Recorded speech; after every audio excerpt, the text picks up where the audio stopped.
on the Valley today, we're following breaking news after more than 140 arrests are made as protesters clash with law enforcement at the Dakota Access Pipeline. And quite the scare on the campaign trail for Republican VP candidate Mike Pence and his family.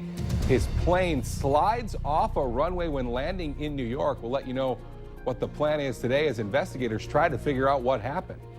And it's a mild morning out there with even warmer conditions on the way for this afternoon. I'll have your fantastic Friday forecast coming up. Live from Fargo and serving you on TV, online, and on the go.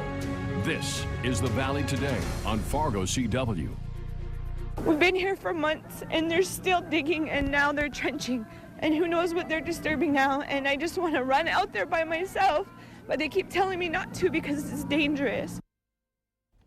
Tensions flare in the battle over the Dakota Access Pipeline as law enforcement move in to clear a new camp set up on private land owned by the company working on the pipeline. More than 140 arrests are made during the confrontation between activists and officers, and the tensions at the site remain high this morning. Hi, everyone. Thanks for waking up with us just after 7 a.m. I'm Lisa Bedeau here with Kyle Bosch. We obviously start with the breaking news that we have been following all morning and really the last day here on Valley News Live.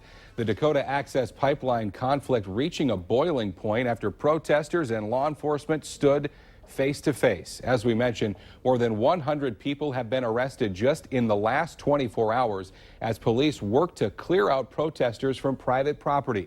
More than 150 officers showed up at that protest site right around noon yesterday, which set off several confrontations.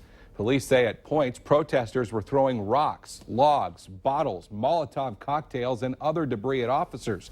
They also started numerous fires throughout the day. Protesters say it was police who escalated the violence by using pepper spray, tear gas, and other tactics to control the crowd. Despite the showdown, law enforcement was successful in moving protesters back to their main camp. As of midnight, police said they were holding a line north of the Backwater Bridge on Highway 1806. Our mission today when we started was to, one, clear the roadblock, legal blockade on the roadway, make sure we open that up, and then also to clear the encampment, the north encampment where they were camping on private land. There are armed people standing there with their guns, with their finger on the trigger, and so I feel really helpless right now. There were 2 reports of gunshots at the site yesterday.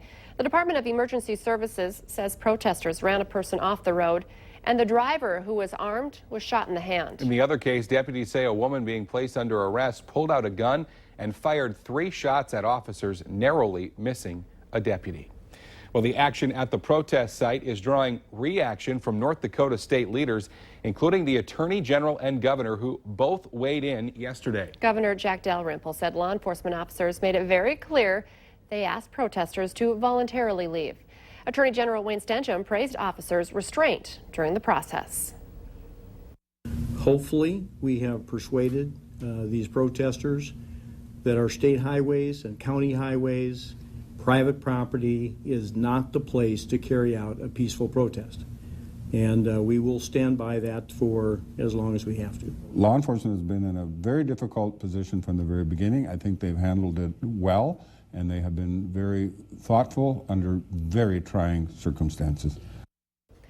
Governor Dalrymple says he did reach out to the Standing Rock Sioux tribal chairman on Tuesday morning to ask the people on the frontline camp to move back to the main camp. The governor says to his knowledge that was never happening. It's time now to get a first check of our weather. 5 minutes after 7, and I am so excited for these temperatures, like the last full week of October, and we're going to be talking 60s. Yeah, 60s on the way. You know, some places down in our far southern viewing area make it close to 70s. So it's looking and feeling good out there. Even this morning, it's pretty nice. We're looking outside here in Fargo at some nice clear conditions as far as fog is concerned. We do have mostly cloudy skies. I mentioned the fog because there are places in the valley where we're dealing with that this morning. That's over toward the west again. Some of the same places that had fog yesterday morning, getting it again today. Valley City's at a quarter or a half-mile visibility now, and a mile and a quarter up in Cooperstown. Langdon, less than a mile for you for your visibility there. So some patchy dense fog west. Over toward the east, we have a little reduction in visibility, but it's not bad at this point. Our temperature right now, 40s and 50s. 60s. This is right around the average high temperature for this time of year, and we are starting there this morning at 7 a.m. We're at 51 in Fargo, it's 49 in Grand Forks, it's 50 in Crookston, and 46 degrees in Jamestown. Cloud cover across much of the region. We're seeing some clearing over toward the west in the Minot area, and hopefully we'll get some sunshine coming up for later this afternoon. There's also a couple of spotty areas of sprinkles and light rain up along the international border. That's where I would expect us to have those clouds hang on the longest today.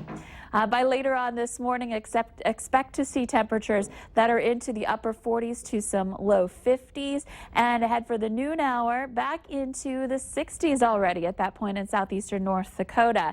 Ahead for this afternoon, this looks great. 50s up to the north, some low 60s in the Central Valley, and then down to the south. I mentioned that chance to get close to 70. Notice Sisseton at 69 at 3 o'clock and 68 in Oaks. So getting very close to those numbers down in the Southern Valley. Not as warm up north, but still not bad. Mid-50s is above the average for you as well.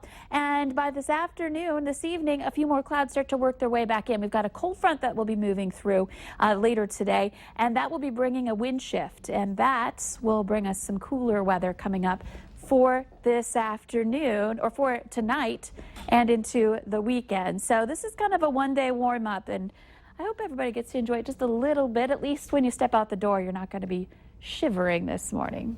Good news for kids for recess. They've had to kind of suffer through some not so nice days. It's been chilly for part of this fall. Chilly and rainy. Yeah. Thank you, Lisa.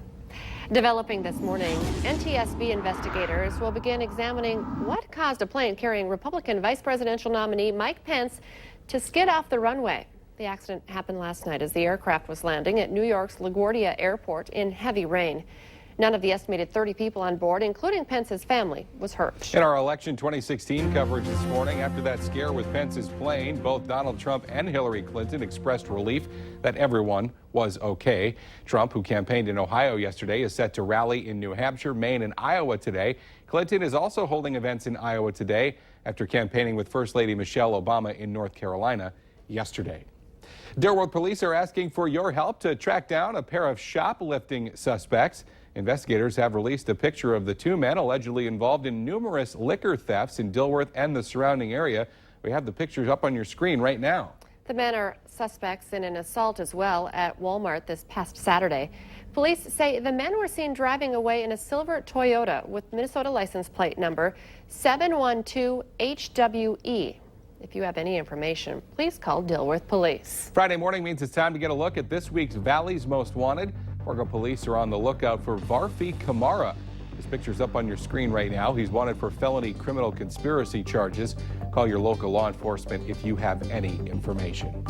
Well, the city of Moorhead has only been using the Nextdoor app for just about a week, but people are wasting no time jumping on the Neighborhood Watch online helper. And they're expressing their concerns over growing crime on Bellesley Boulevard. A thread posted on Nextdoor has neighbors talking about groups of kids up to no good, car break-ins, thefts, and people leaving because of it. Police say the area isn't any more prone to crime than other parts of the city, but dispatch logs show an attempted rape and theft report just from Wednesday. At least one apartment building is also taken to notifying people about the recent suspicious activity in the area. Now, that's in part one of the reasons Moorhead Police is planning to up their social media presence by using things like the Nextdoor app and being more engaging in the community. Well, developing for you this morning, Minnesota's BCA is now leading the investigation into the death of a Becker County woman, Haley Soyring. Soyring's body was found in a wooded area northeast of Elida, Minnesota, Friday afternoon. Her boyfriend, Mike Goodman, was found dead the next day. Goodman's death has been ruled as not suspicious, but authorities are still waiting for a cause of death. At this point, officers do not believe their deaths are related. We have an update for you this morning on a rash of smash and grab burglaries across northwestern Minnesota. It includes thieves stealing $30,000 in two break-ins at bars in Mahnomen County. In Clearwater County, the burglars have hit 35 places in recent months, mostly seasonal homes around lakes. Authorities have now arrested 3 suspects in what's believed to be a larger group of thieves. Authorities are asking you to contact them if you have any information about these burglaries. The Fargo Police Department is warning the community about a sex offender living in North Fargo. 55-year-old David George is now living at 734 College Street in North Fargo. He was convicted of rape in Idaho back in 1992. Police say George has been deemed a high-risk offender. High tech creeping into your kitchen. Coming up next here on the Valley Today, an oven that will cook for you automatically.